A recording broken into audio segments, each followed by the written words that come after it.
Whoa, that's the tone I'm looking for.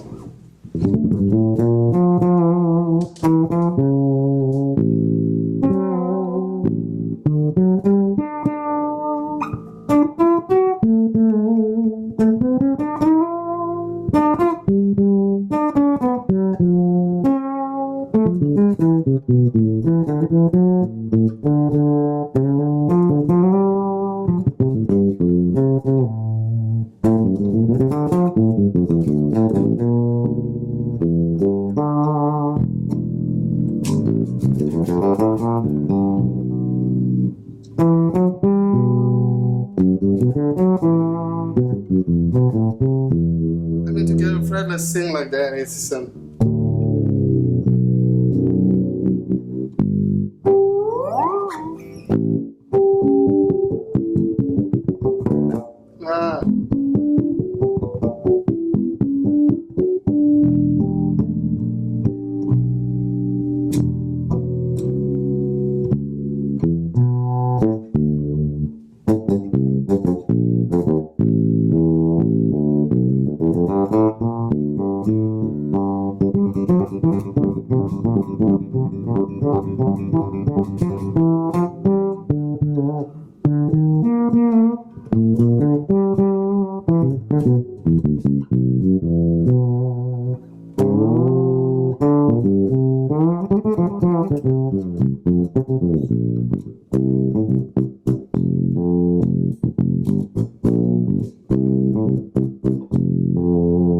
You know, that's the kind of tone I really like, you know.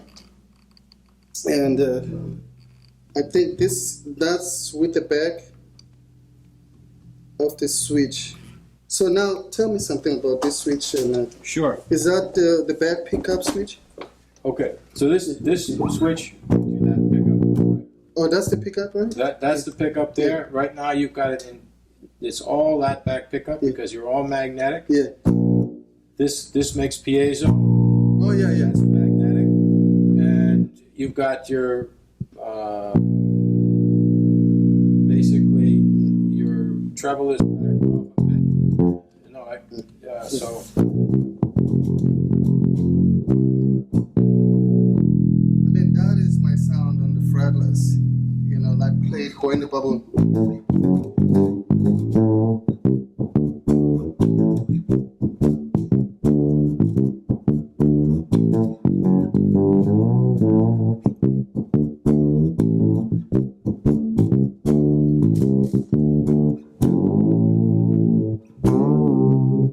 You know, I like that kind and the diamonds.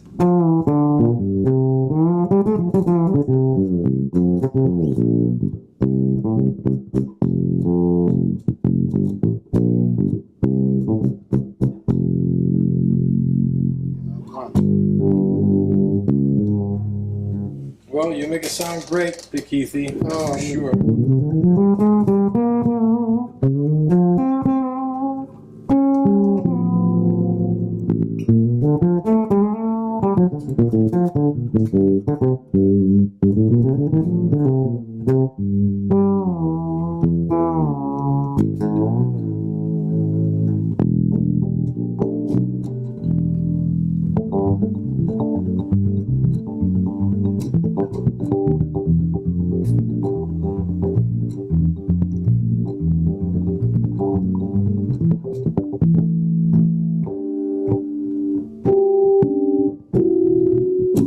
And the harmonics, they're so clear and clean, you know, to get.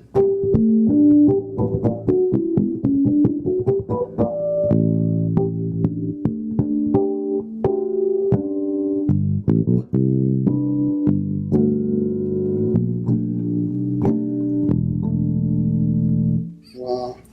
Yeah, another thing is, you know, part of the design is to make every note speak. You know, a lot of basses have some notes that speak well and other notes that are kind of dead. Here the idea is to get every note to speak Yeah, because well. some fretless to play this high and get this.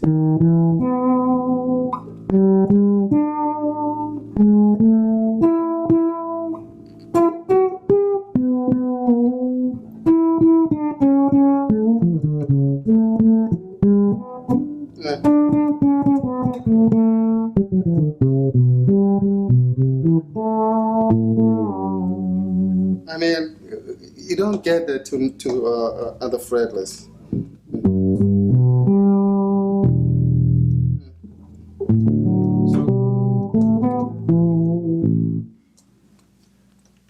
You know, I have another instrument that I would like to show you. It's a brand new model that we're working on. I'd just like to get your reaction to it, if that's all right. And here it is, right here. Now, I was just looking at that, like so. You know, visually it's a little bit different, you know, with the sunburst finish and everything, but and it's black in the back, but it has very different electronics. Electronics that are much more conventional. This instrument has very unconventional electronics in that it has piezo and it's just a very, very wide tone palette. But this actually is no piezo on this one. But actually, before you do that, I wanted to show you something about this instrument that is really quite unique. So before we start playing it, I don't know, do you use I know you're playing the NXT upright, right? Yes. And are you playing the NXT-A or just the regular NXT? I play the NXT and then also play the Omni. Okay. So this is a very interesting development. This instrument is active and passive, whichever you can select between active and passive. But it's active, but it has no battery. It's really something developed by a company called MySci. So instead of a battery, it has a capacitor, a supercapacitor. So we plug this in. To charge it. We plug this in for 60 seconds. That's it. 1 minute. And this instrument is going to be ready to go all night long. Basically, it's about a 16-hour charge that you get with a charge in 1 minute. So you never have to replace the batteries because there are no batteries. It's always ready to go.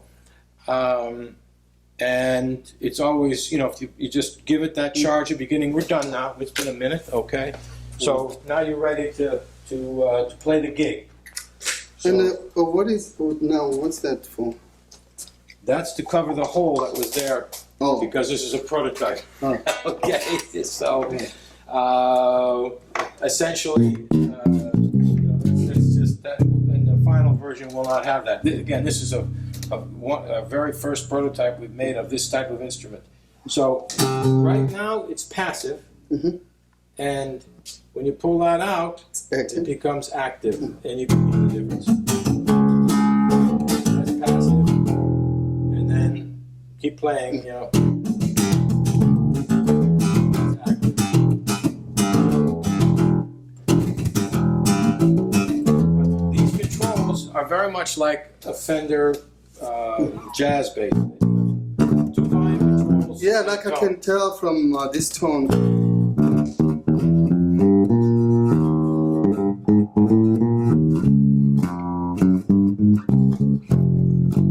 Yeah, it's got that PJ bass. Well, the controls are a lot more familiar, so a bass player who's, you know, used to playing the Fender can come in and deal with the electronics here much more seamlessly.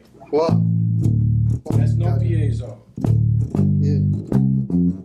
Wow.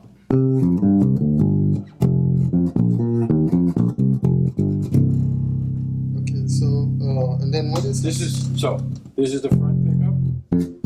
So this would be a rear pickup only here. Oh, that's more your sound.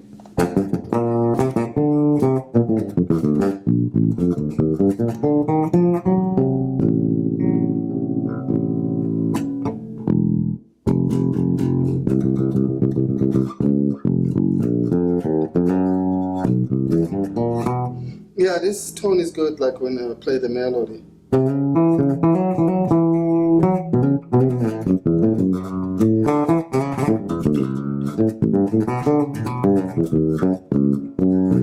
Yeah, that's good for like solos, and then when I go deeper. So here's if you want to get like the slapping. You use the front pickup with your slot. Yes. The neck pickup. Yeah, because I want to get that percussive brightness on.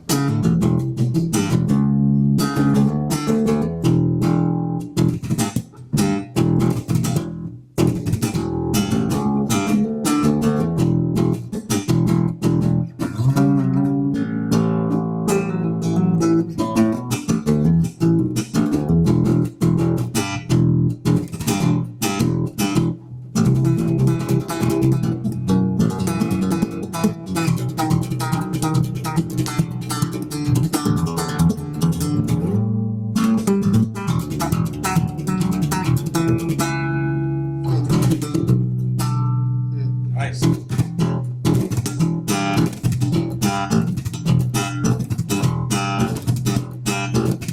I can't do that with other basses except this one. You know, even though the space is much a little bit smaller for me, but I can always get it.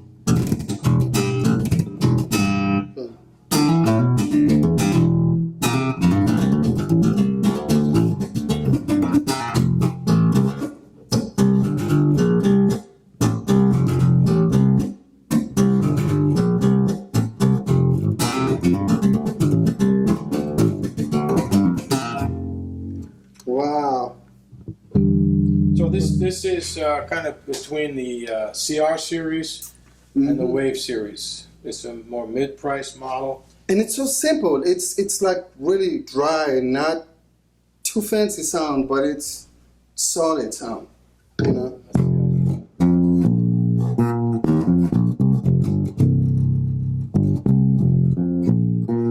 Wow.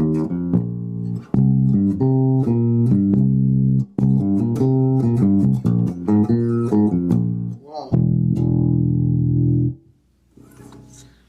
No battery. Well, Just what? no battery? Nothing? No battery. No, it's Wow. complete. And you can plug this directly into the PA, you can, into the soundboard. I mean, it'll handle any amplifier. Wow. Unlike, you know, a high impedance system where, you know, you might need a direct box or whatever. This is all, and you can switch. Wow. Here's passive, Yeah. active, so you're covered on every which way. That's active. Yes.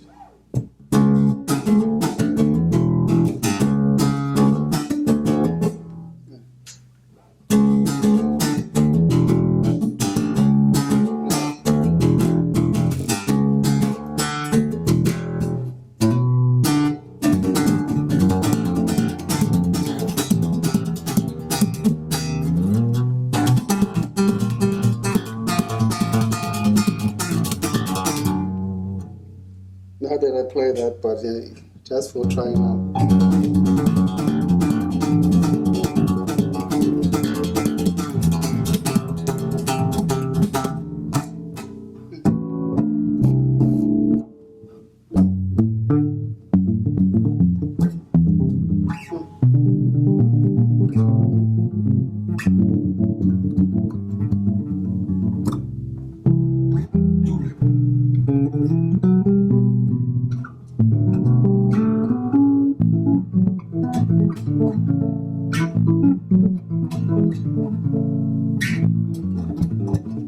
Wow.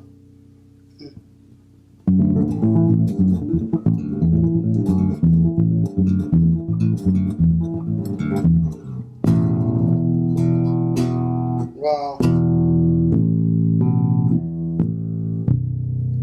So anyway, we're pretty excited about this new model. And I love it. I'm loving it. It's you know, simplified over the CR series. There's no PA, so it's just much more straightforward. Conventional controls. I think a lot of people are going to enjoy this space. I love that. I mean, it sounds beautiful. Really simple, you know. Yeah, that's Very a lot simple. of bass players. My engineer would a love this. lot of input I get lately is, Yeah. you know, forget the switches, you know, forget the buttons. I mean, let's just keep it simple. Keep it simple. That's what a lot of people. You know, everybody's different. You know what they're looking for. But I understand from Corey that you're interested in doing some work with a cello. Is that right? The cello. Are you interested in playing the cello? Yeah, you know, there's one maybe there'll be more other songs that I will play the cello on the Paul stuff, because I was playing the big bass, trying to play the cello part, but not quite. It was too thick. You know, the sound of that was too thick. But so hopefully this coming up tour I can try the cello. Because I never really played the cello. Because I know the tonation is different than the regular. Well, I mean, you could take a little practice, but with someone with your talent, it won't take you too long. Yeah, so I wanted to try that for the next thing what I do with Paul, and then of course, you know, just to learn how to play the cello. It's a fun instrument. Cello, you know, I had a cellist tell me that a cello is perfect because you put your fingers down on the fingerboard, and it's just where your fingers lie. That's, you know, it's very human scale. It's a very comfortable instrument to play. Very comfortable. Very great sound too. Yep. Wow, man, this is amazing. And what is that? The neck fiberglass or just the wood? The neck is it's all wood. Neck. It's a wood neck. Yeah. Wow. Yeah, and it feels so good, you know. Yeah, I wanted to try the ones that I play already and see what the difference is with that. This one here? Yeah.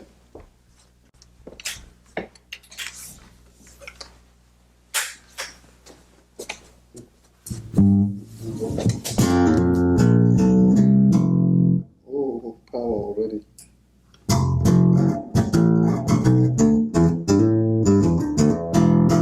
See, now you're totally piezo right now. This is your balance, magnetic piezo. So that was all piezo. Okay. And this switch here controls the treble, the amount of treble you have with the piezo. So if you want a fatter piezo, so you can just feel that sound. Then here's full treble. Yeah. And then in the middle you get halfway. I like that one, the one before.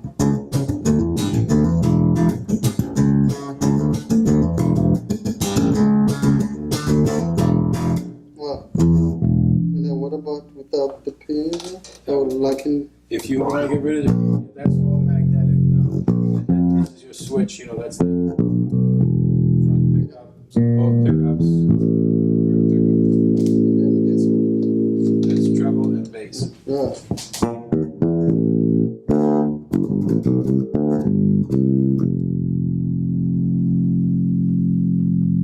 Or bass and treble, sorry, I got it backwards.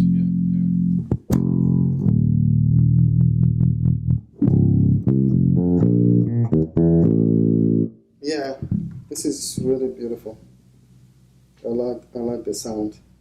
And then, you know, of course, I use different strings. Now What kind of strings are you using? I was using the Dunlop strings, which is the super bright strings, but now I'm trying to go back to labella, because what I played on the Graceland was labella strings that, I didn't know until for a while they just told me that those strings that I played on the Graceland was labella.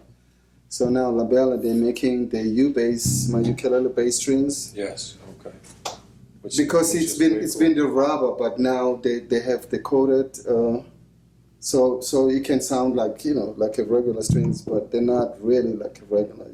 Well, they don't only this long. I mean, So they doing that now. So I'm trying to like play their strings, which is the really much better sound for me. They don't sound, because I don't like the strings that dominate than the instrument.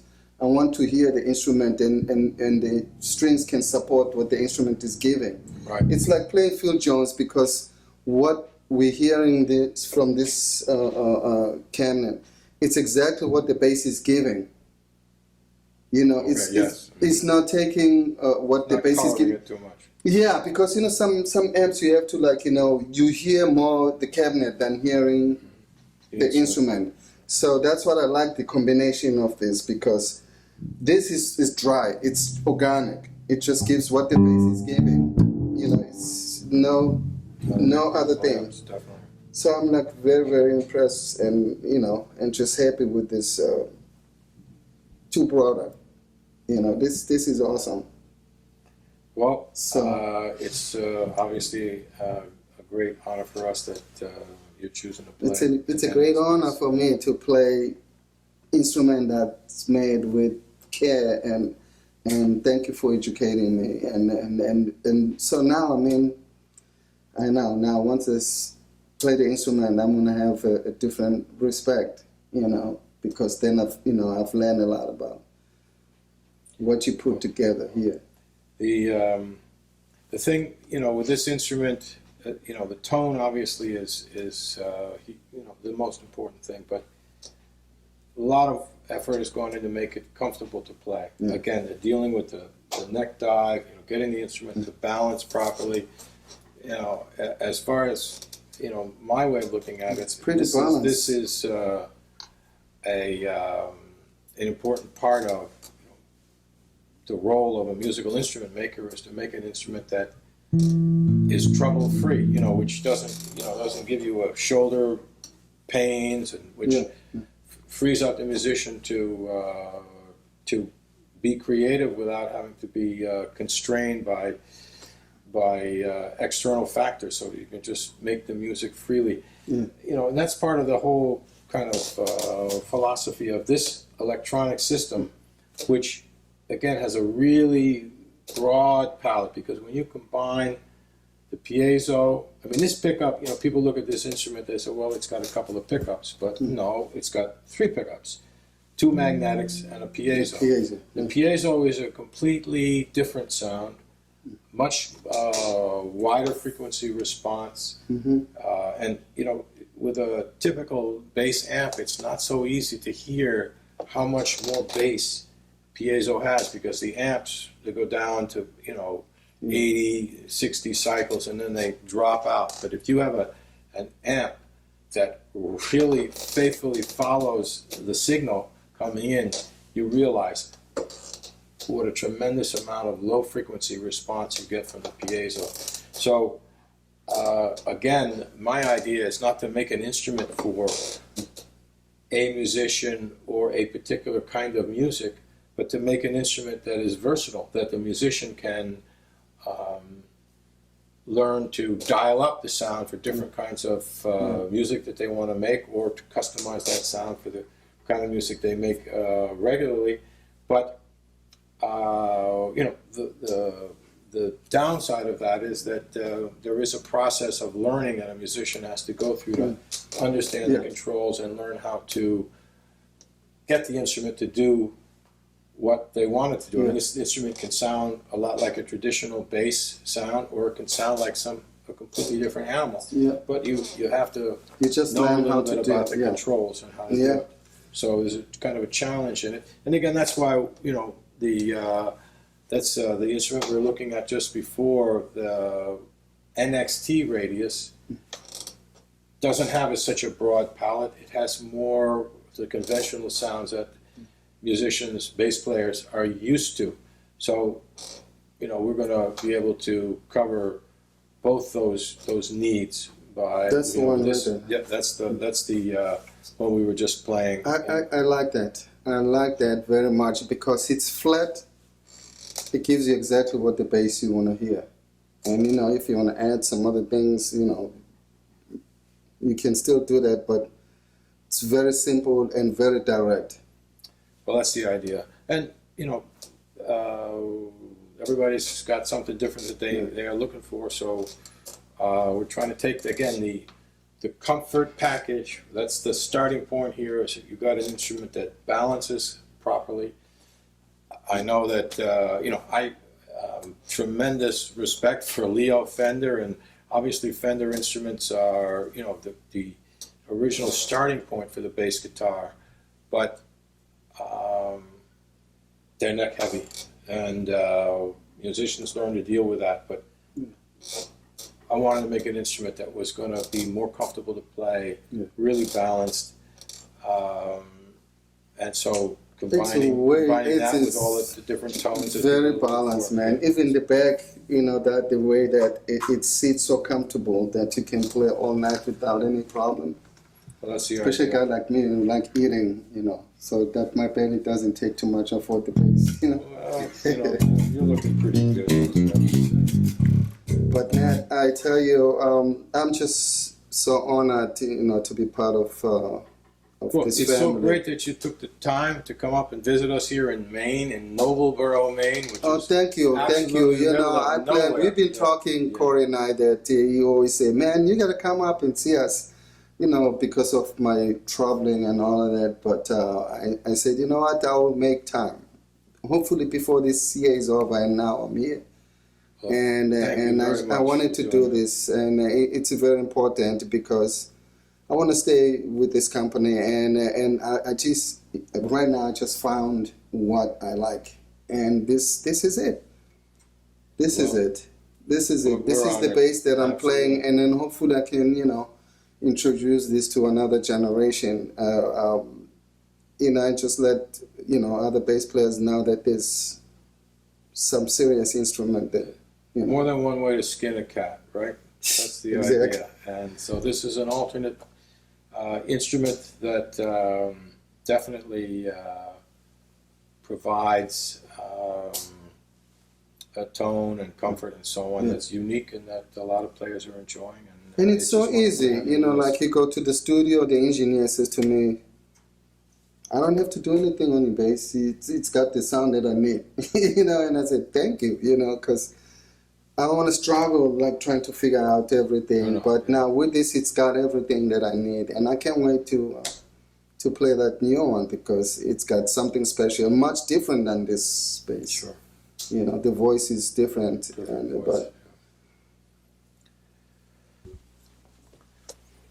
So Bakithi, having you here in Noblesboro, Maine is a big treat for us. But you've got quite a story about how you got here at this moment, but also how you grew up in South Africa and fell in love with music as a very young man. Yes, and how that has carried you to this fabulous career. It's because of the bass. Well, I don't think it's just the bass. I think it's because of you, my friend. Well, But maybe you could tell us a little bit more how you got here. Yeah, first of all, I would start by saying that I was, born in Alexander Township, which is, it's like 40 minutes away from Johannesburg City. It's outside Johannesburg. But then I was raised in Soweto, the township, which is another part of outside of Johannesburg. And so I grew up in Soweto, and I grew up in a musical family that my mother was a singer. She sang in the church, and my uncle played saxophone. My cousin played drums, and my father was a musician as well, but we never met. But I just grew up. You never met your dad? No, I never met my dad. I think my dad left when I was about probably maybe 6 months. And so I grew up in front of my uncle, and my uncle was responsible to introduce me to the music because they used to practice at home. So I would watch my uncle weekend playing and his friend, and so I kind of got glued into his music, and I just loved everything that they were doing, and I said to myself as a kid, that's what I want to do. And then, but the problem that we had South Africa, it was so many problems that there was all kinds of stuff that was going on that really I tried not to pay attention because, I said to myself, I was born to play music. No matter what happened, I got to find the instrument. And it was really hard to find an instrument back then because, my family didn't have money to buy me instrument or anything, so I had to just watch my uncle, and then my uncle's bass player, when he goes home, he would leave his bass at home, and then I'll mess around, and sometimes I detune tune the knobs, and then he comes back the next day, gets mad, But did he? You don't play, you don't touch anything, you just look at the instrument until I teach you something, he said to me, But I just love it. He did teach you? He was your Yes, first teacher? every time he comes home and I'll ask him, I said, what is this? What do you call it? He says, that's a bass string. And I said, what does it do? He says, first of all, you have to know the note. These things, they have notes. So this is G, D, A, E, B, you know, and he would teach me. And then the next day he will ask me, what is this string? And then I said D. He says, no, that's not D, that's G.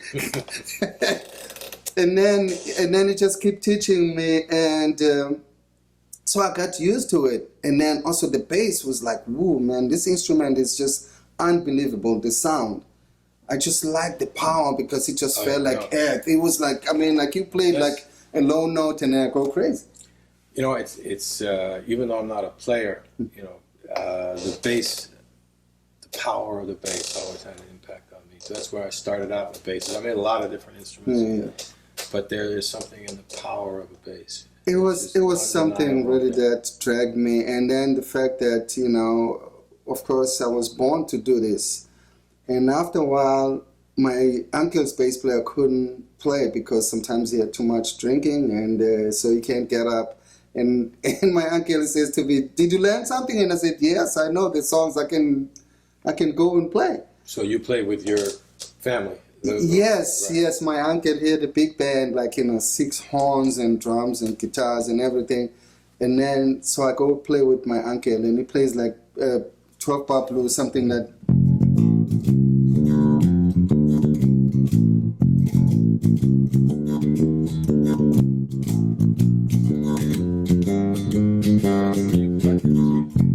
Yeah, and he says to me, it's 12-bar blues. I had no idea what is the blues, you know, but I just like the vibe. So I just learned that, and then I did the first gig with him, and people loved it, and I said, that's So you're how old at this point? I was maybe about 12, 13. Wow, 12, 13 years old, and my uncle's bass was big too, you know, so I was sometimes having a problem playing like that, so I'll do this.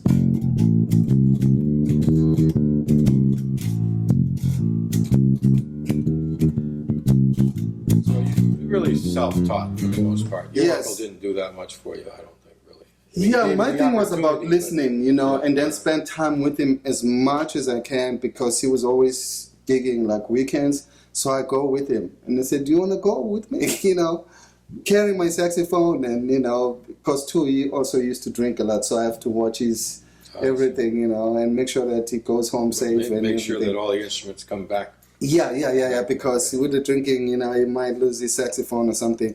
So I just really got glued into that. And then, like in the township of South Africa, there was also bands practicing in garages, you know, so I will go and visit them. And one of the group had like 6 bass players, and these bass players, they had jobs. So me, I didn't have a job. So during the day, I go to the guy's house and practice basses, and then when the other guys come, you still didn't have your own bass at that point? No, never had my bass until I was like 20-something years old.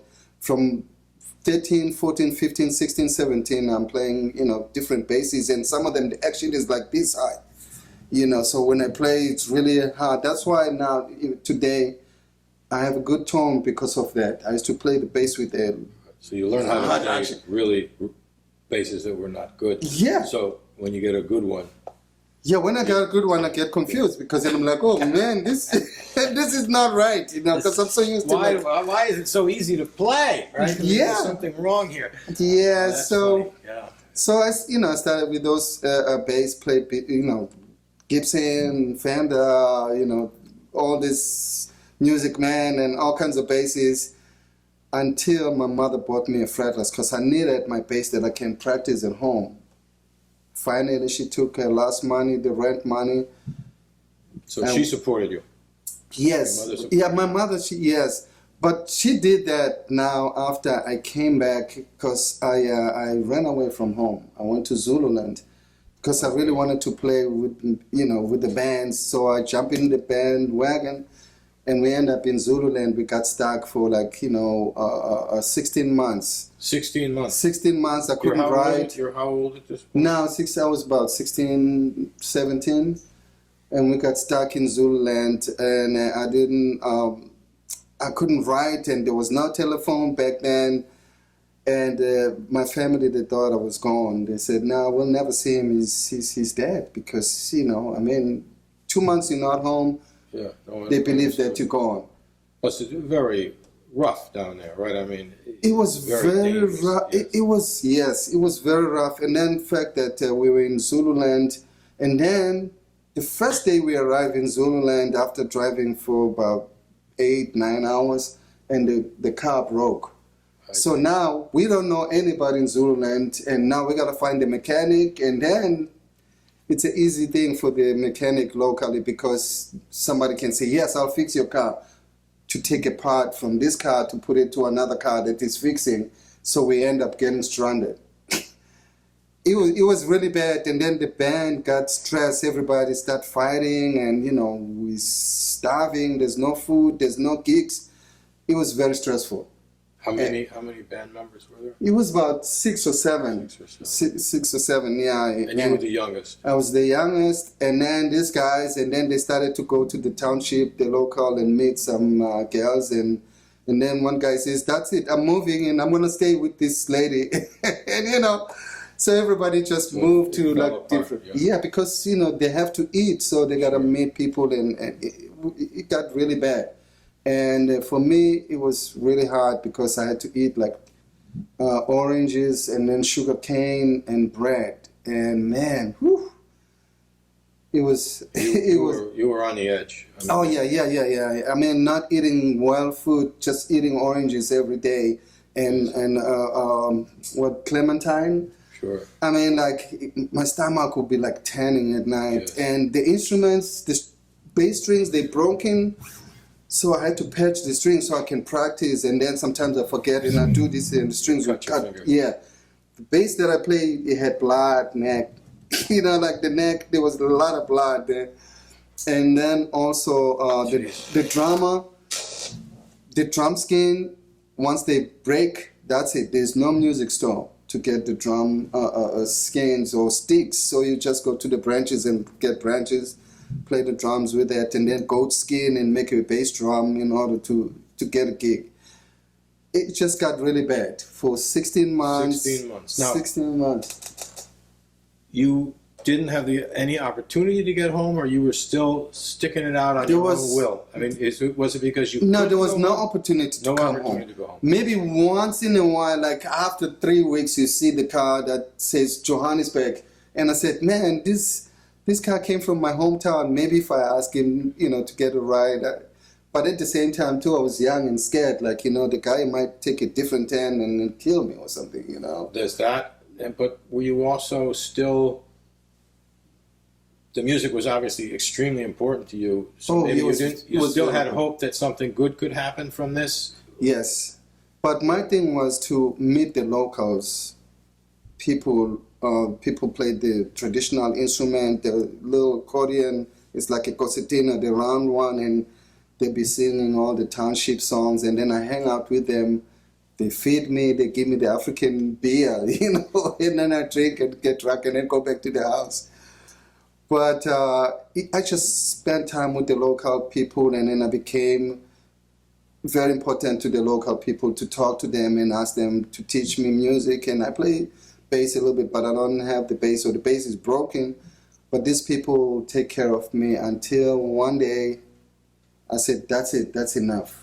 I need to go home. I mean, like this is every day I can't live like this without eating properly food. And then my hair is like big, and then I'm like skinny and I have chicken pox. Yeah, I mean, I look terrible. So finally I got the right to go home. I think it was me and the drummer and another guitar player. So we asked the guy to give us the ride. He says, yeah, you can pay me when you get to Johannesburg. So call your people and make sure that they have the money.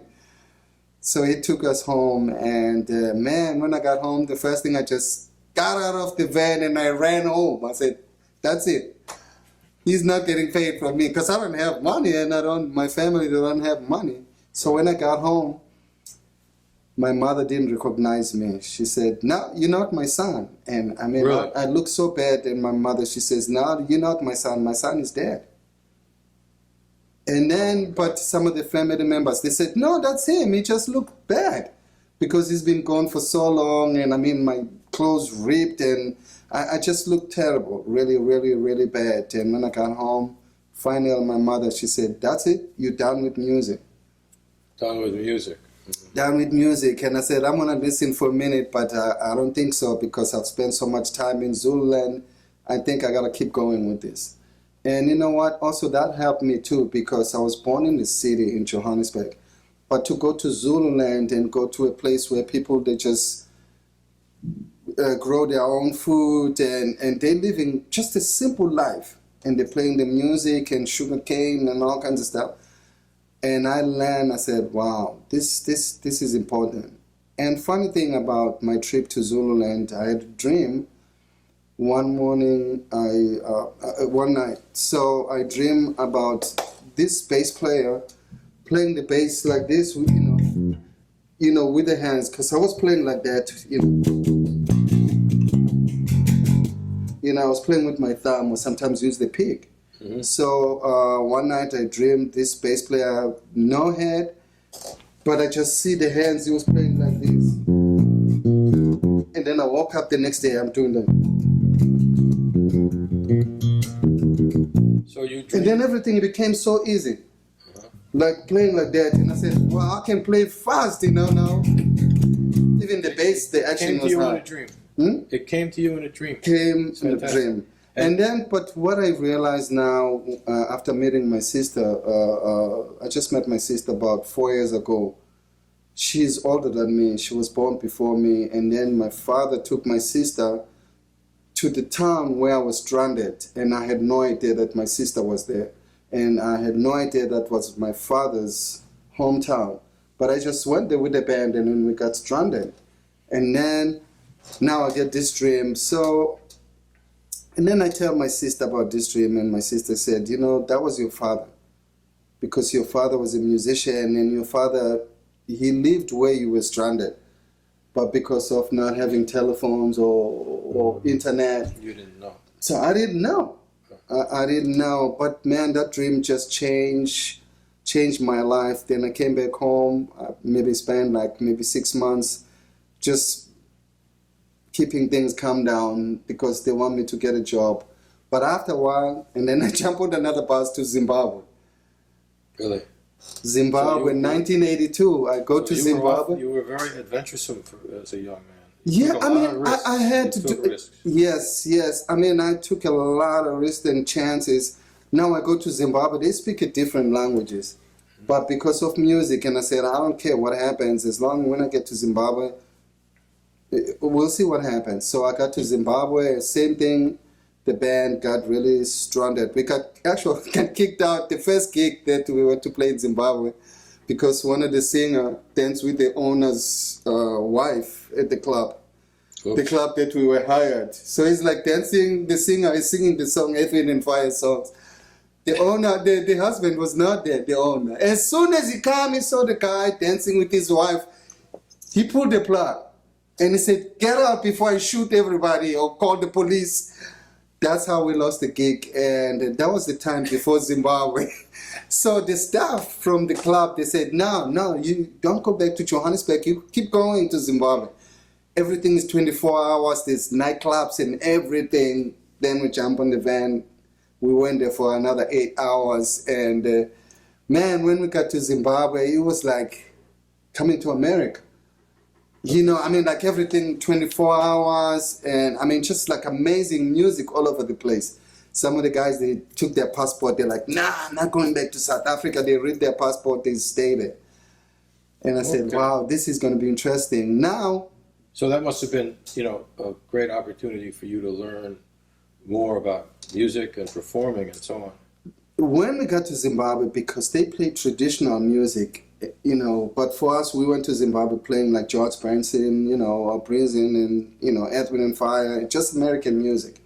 So we got to Zimbabwe and I hear these Zimbabwean bass players and I said to myself, that's it. I'm going to hang out with these guys. I don't understand what they're talking about. The language is but the music, they will teach me Shona, like this kind of groove.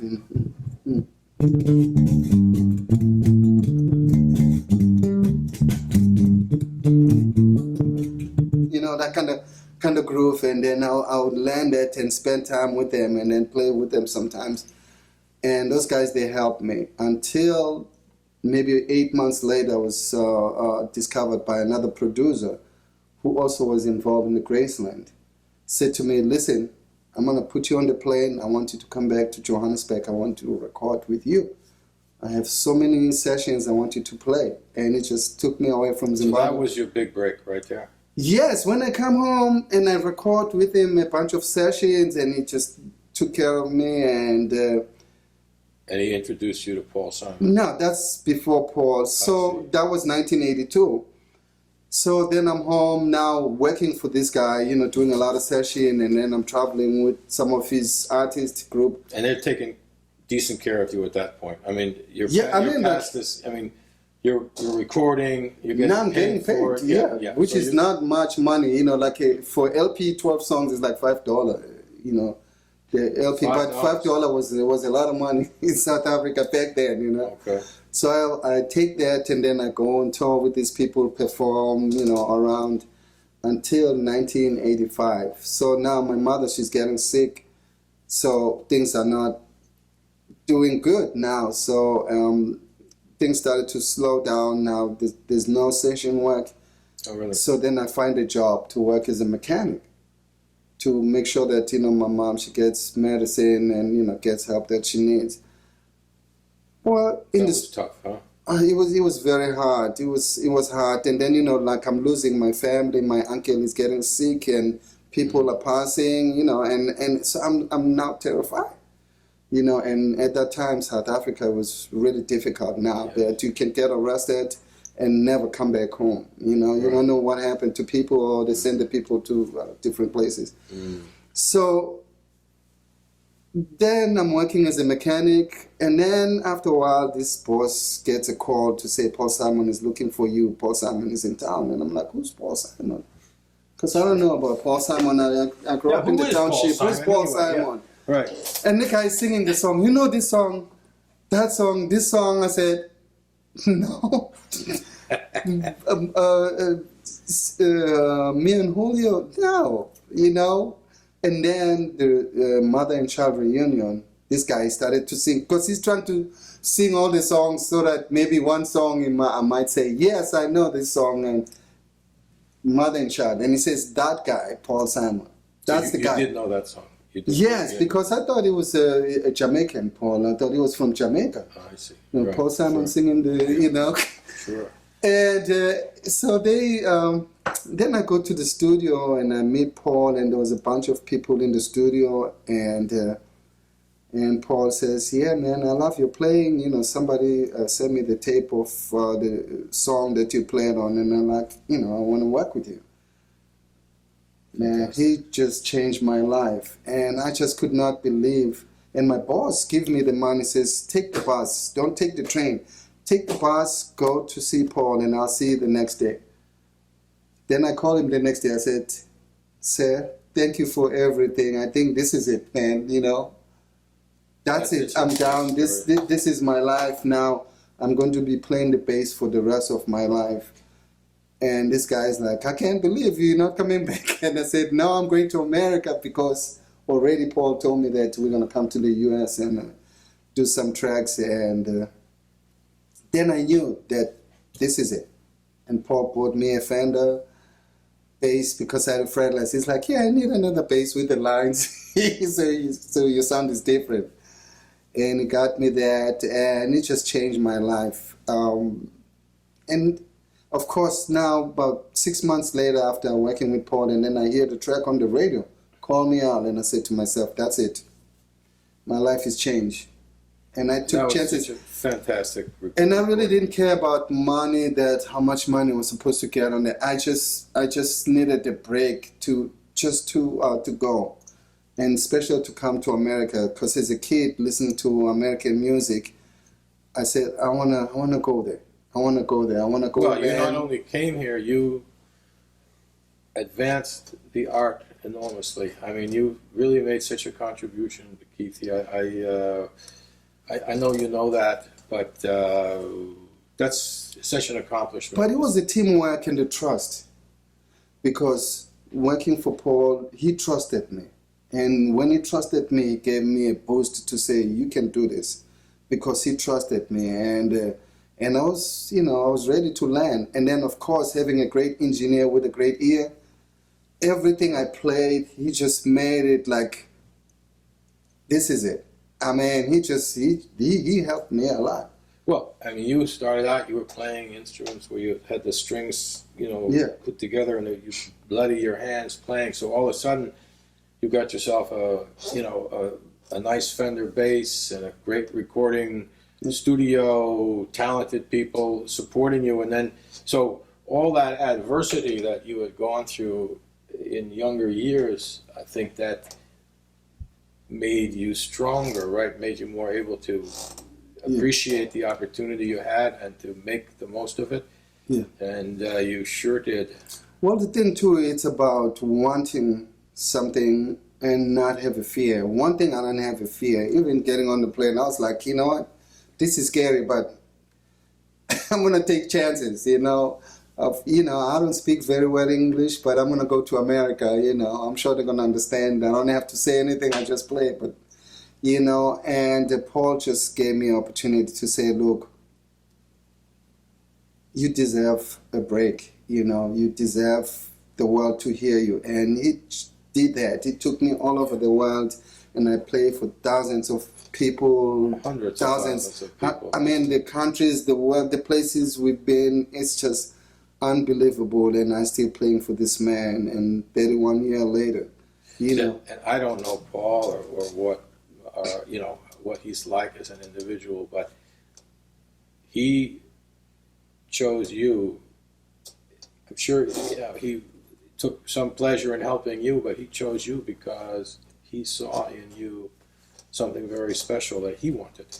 So, and the fact that he went to South Africa, Yeah. it is a fair deal. The fact that he went to South Africa, he took chances. He knew one guy who was an engineer, producer, but he said, I'm going to go to South Africa. And he went to the township where, people live just a simple life.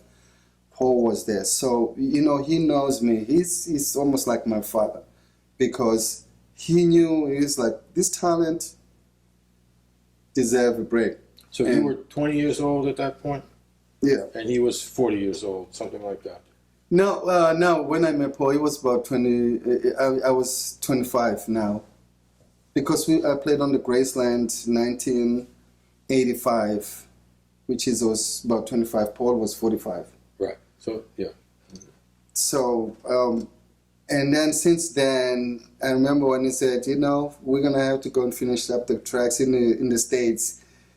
And in the back of my mind, and I'm thinking, in the States, in New York, and Anthony Jackson comes to my mind, and Marcus Miller, all these great bass players, and I'm thinking, oh my God, this is scary, Yeah, but he didn't want those guys. He wanted you. But I mean, like for me, because I was thinking, like, oh man, I can't play bass. If I'm in the studio recording and then Anthony Jackson walking into the studio, I'll be terrified. But then, like, Paul is like, you got something that nobody has. Your playing is different. How you hear things, it's just amazing. And Paul just gave me an opportunity and the freedom. Usually, when you play pop songs, bass, very likely you get an opportunity to do something, unless, like James Jamerson, he played all these great bass lines and he sold a lot of music because of that.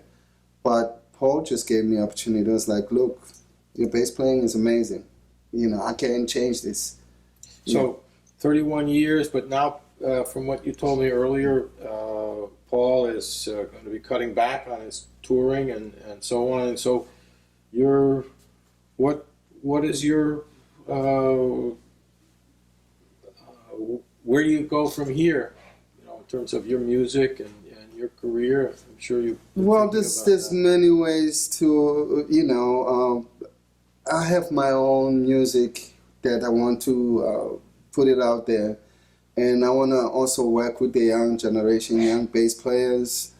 I want people to hear my story. I just want to tell my story, through this music, through this instrument. And of course, thank you, somebody like you, to make such a great fantastic instrument that I'm going to be telling the story, playing this instrument, because it's unbelievable. Well, it's a fantastic story, and it's great that you're motivated to share that with young people, and it's just great for me to feel that, you know, as an instrument maker, I feel that I'm, you know, very much, you know, I make tools for musicians. And the musicians make the music. I don't make the music, but still, I get to be part of it too. So thank you for including me and the instruments that we make. You know, it works both ways. You know, it's not just the player, but it's the builder. You know, because you build stuff that we played in front of thousands of people, and when it's good, you're gonna see them dancing. And these basses, they make people dance. You know, they make my job easy to play. You know, I don't struggle to try to find the sound. It's great. So I'll be doing my own thing, and then hopefully eventually we can bring these basses to where I started, so that my people, they know when I come back home, I come back with the Bakithi bass. And well, this is it. It's a fantastic story. Thank you for sharing. Thank you very much. Thank you for coming to this little town of Noblesboro, Maine. And Maine is a great town. I want to come back here, and I want to bring my family, my daughters. Next They're time. going to love it. Bring them all. Yes, sir. Okay, you take care. Thank you.